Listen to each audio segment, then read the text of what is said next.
All right, all right. How are you doing? We're going to set the timer for 30 minutes. And today, what we're going to be doing is we're going to be talking about influence and courage in product and design. Something that I think is just something that always comes back to you. And it's one of the biggest habits, or these two words, or some of the biggest habits that you can form every single time you show up every single day. Now, whether you're a product designer, whether you're a product manager, whether you're an engineer, you're going to need influence and you're going to need courage throughout your projects and throughout all these life cycles. So, what I want to do today is kind of go deep into these two topics and give you a sense of the foundations and fundamentals of how to build influence and how to build courage in your position. Now, I know this week was huge week, right? We had a huge week. Adobe bought Figma for $20 billion. And the whole industry kind of like, whoa, was super shocked, super surprised. But I wasn't very surprised by this because Figma is all about co-creation. And Adobe is about co-creation for the creative industry. And they've done such a good job over the years. And I know it's a complicated product ecosystem. There's so many different things. But they really have brought it together. And they are investing so much money into making it better every single day. Illustrator's come a long way, Photoshop has come a long way, and yes, of course, these things can always be better, but they have changed the world for the better. It's so creative out there. So I just wanted to start with that because it's going to take a lot of influence and a lot of courage for all the designers inside those organizations to kind of stick to their guns and stay true to the essence of what they do as a business and as an organization. So what I want to do right now is I want to dive into two things to start with influence and courage. And that's just around, I'm going to switch over into, let's go over into Roblox. So if you haven't yet seen my Roblox world, this is the Meta Inlux, the Meta world. And this is where I've been just developing this game. But really, one of the big things that I like to start talking about here with influence and courage is what are the things that I really want you to anchor in when you think about when you dive into what influence and courage even means. Well, we're going to need courage to show up every single day when we have our presentations, when we have our facilitating projects and meetings and just things that are going on. We have to worry about, or not worry, but we have to practice collaborating and collaborating together cohesively in harmony, right? Not fighting with each other, but learning about, oh, this is what you need? Thanks for telling me that. I think that's a really good thing. I should probably help you with that or support you with that.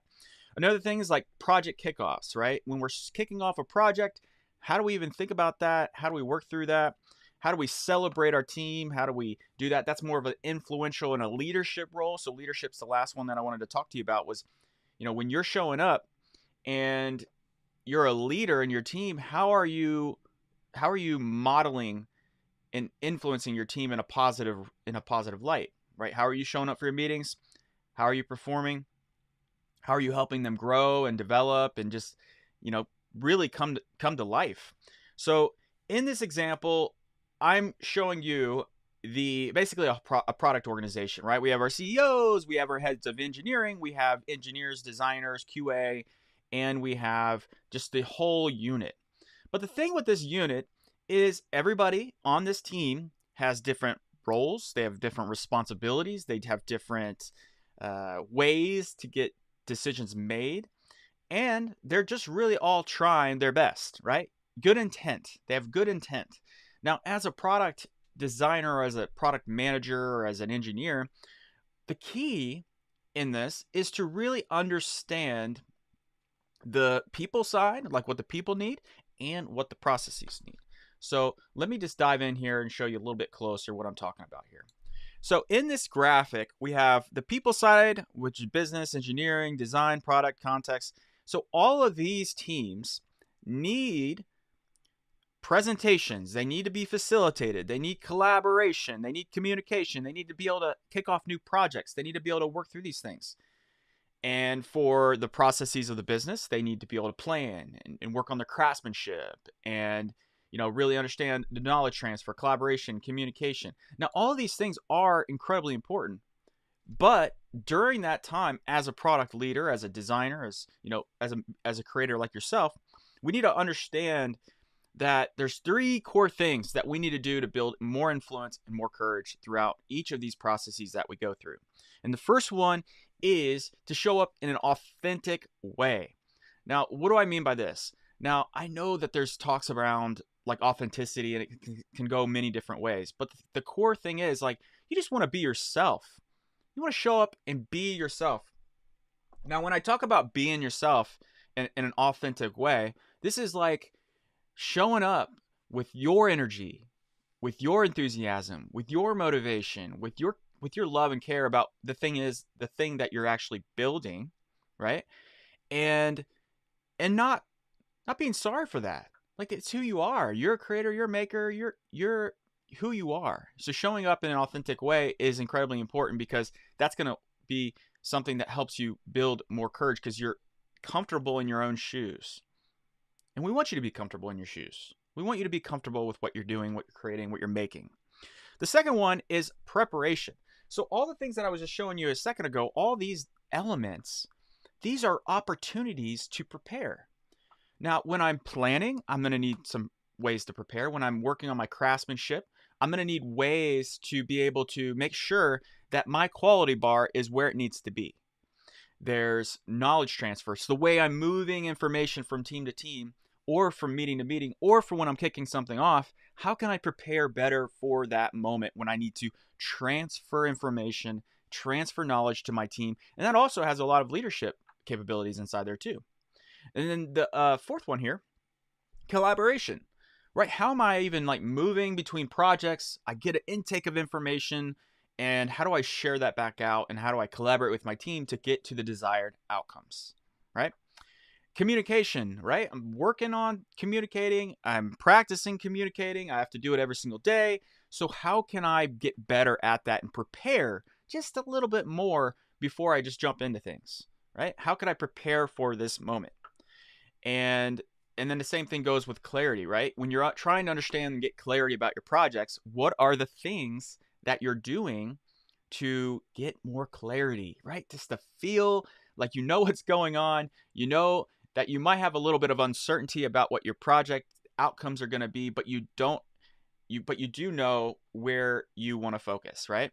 So those are super important. But the last one for influence and courage, and the three things that we were talking about, right? Authenticity, we talked about preparation, and now the last one that we want to talk about is confidence, right? What does it take to have confidence? Well, in order to have more confidence, you need to prepare a little bit better.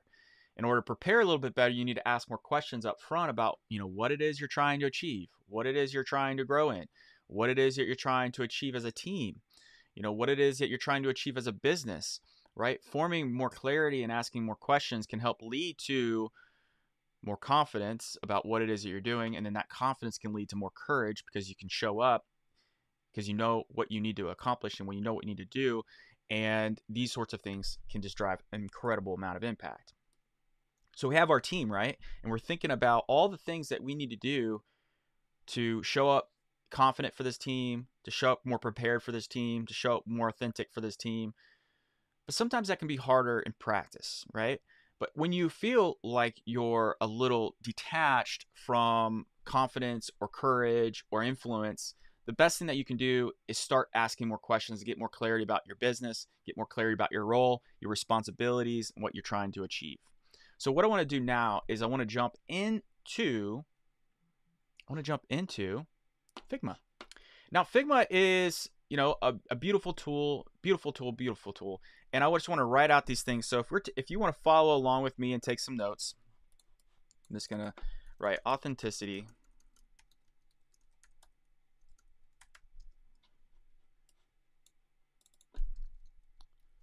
Authenticity. Bring it down. Make this a little bit smaller. So what we're going to do is just take a few little notes and foundational things. And if you hit K on your keyboard, you can make this smaller. All right. There we go. Authenticity. We have preparation. And we have Confidence. All right, cool. Now, when we think about these things, how can we be a little bit more authentic? What I want to challenge you to do is write out 3 different ways that you can be a little bit more authentic. Maybe you show up to meetings a little with a little excitement.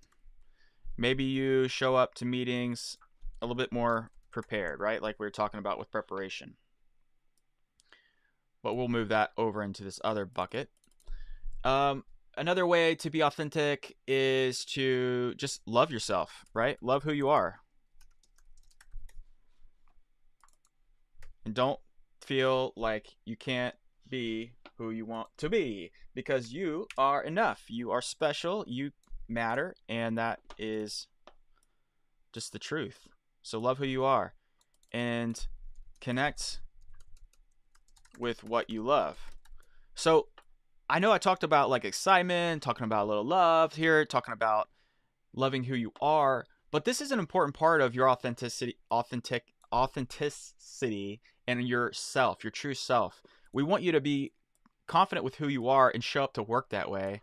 That way, when you're interacting with other people, that you really do bring your true self to that experience. That's what we want. We don't want you to be somebody else. We want you to be your true self.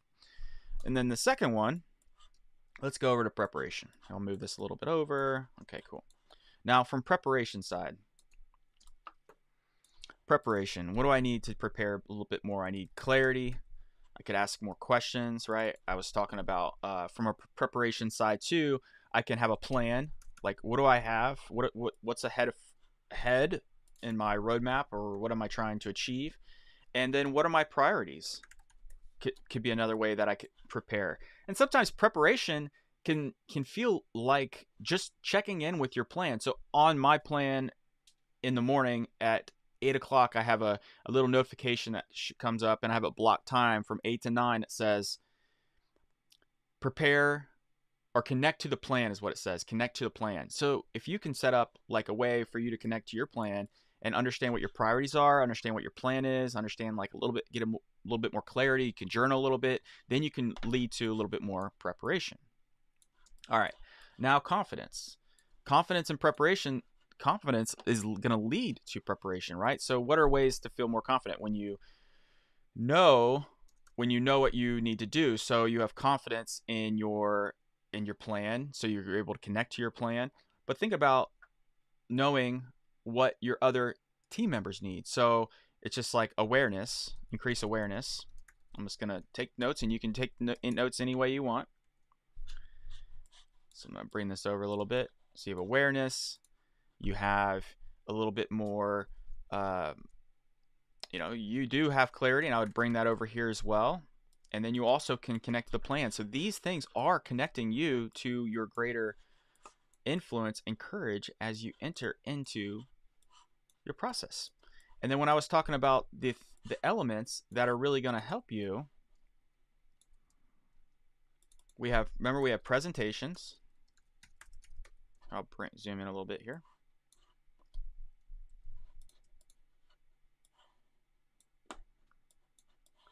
These are ways that you can build more influence and courage in your organization, right? You can facilitate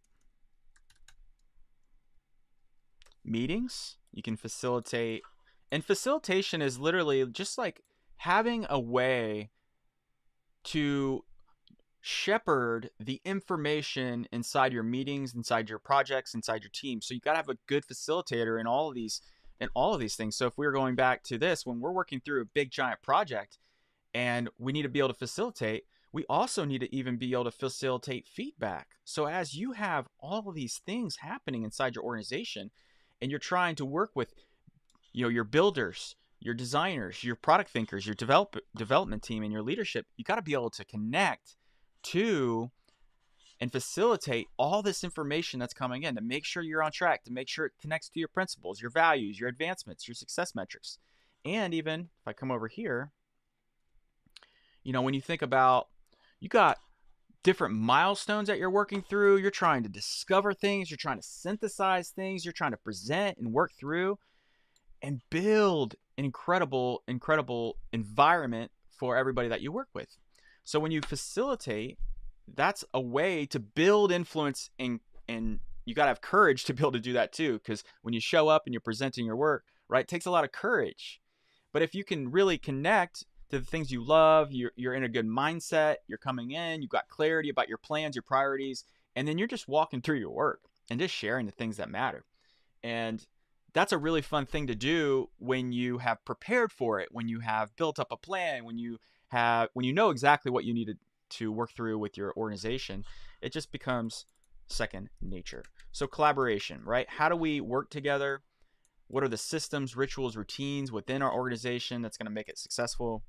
How do we kick off new things? How do we celebrate the wins? And how do we build leadership? Right? So leadership is just the act of showing up and helping your team navigate some of these complexities. Just like when we do mapping to learn, we're trying to break down the system and build a little bit more clarity around how the system works. But what we're doing here is we're just building a really strong foundation for how we want to organize our thoughts around building influence and building courage, right? These are two massive important skills to have and habits to focus on when you're in product and design.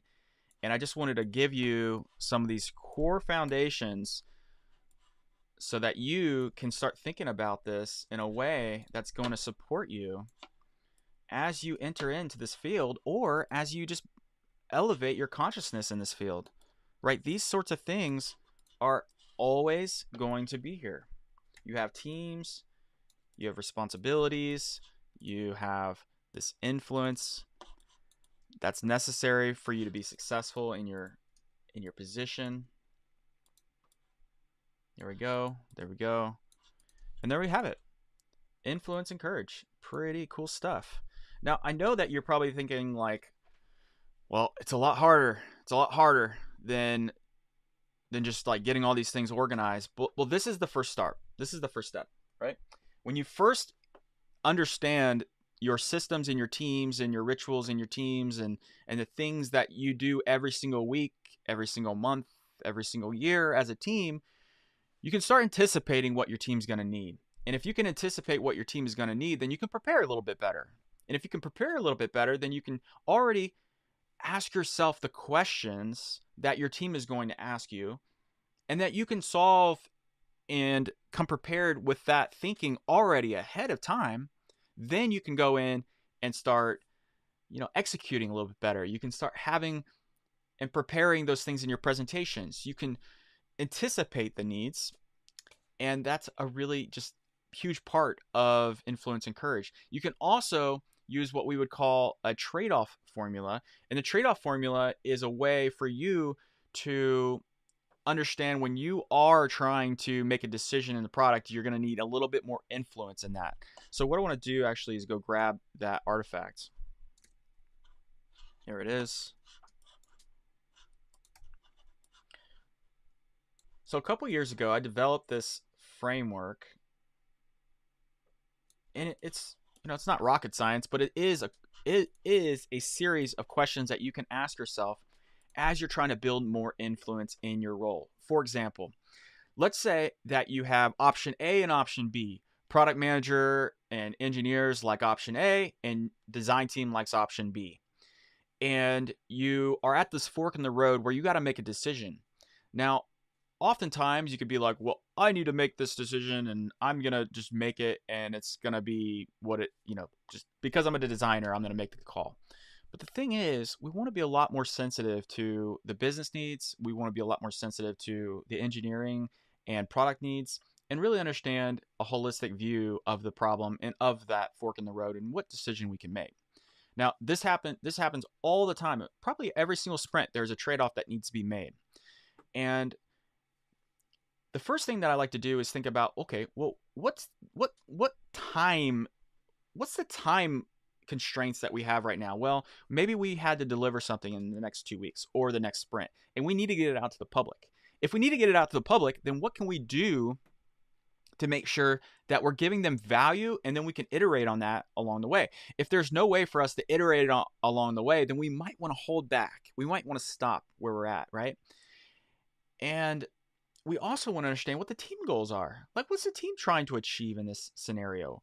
Are they trying to deliver this product by the end of the month because it's going to, potentially increase revenue? It's going to also increase the value of this experience. What is the team goal that we're trying to achieve? Then we might want to look at the usage data, right?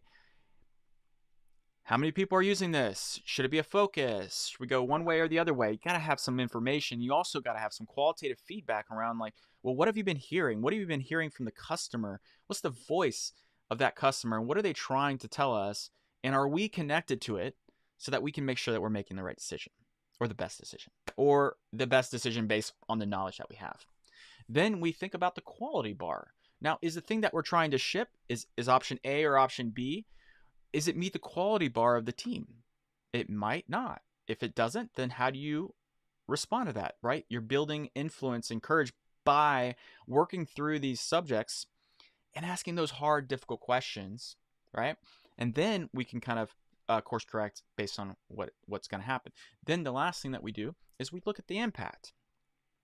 Now, the impact is important because if it's not going to have any impact, then why are we wasting our time talking about this? And we could be spending our time working on something else that matters. That's where priorities come in. That's where focus comes in.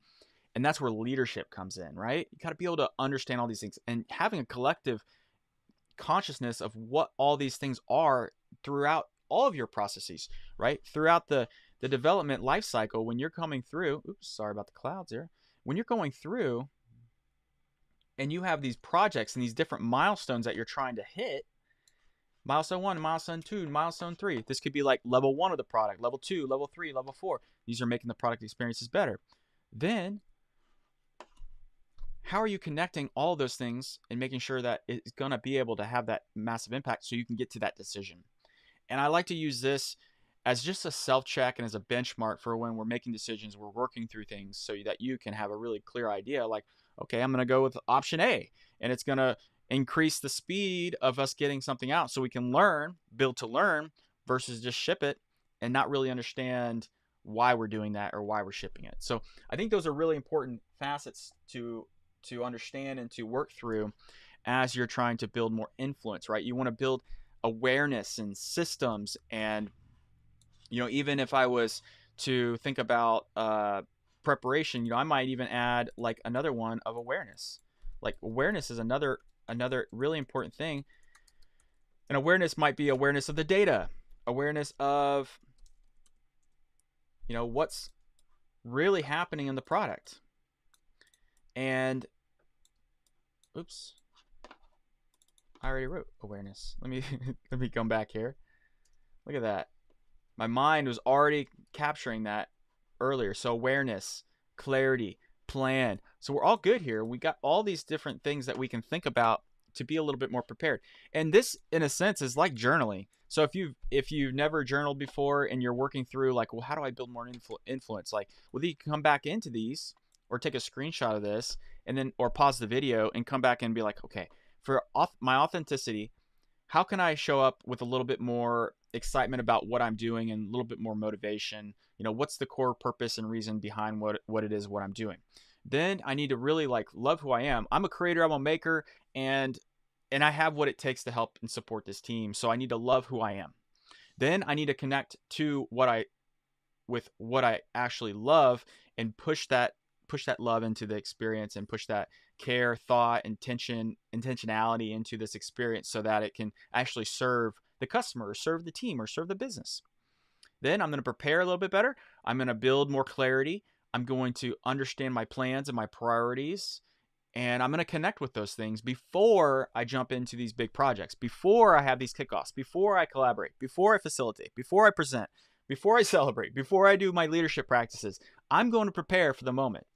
Then I'm going to build up my confidence by building up my awareness, by building up my clarity, and by building up my awareness of my plan so that I can really work through these things in the best light that I possibly can.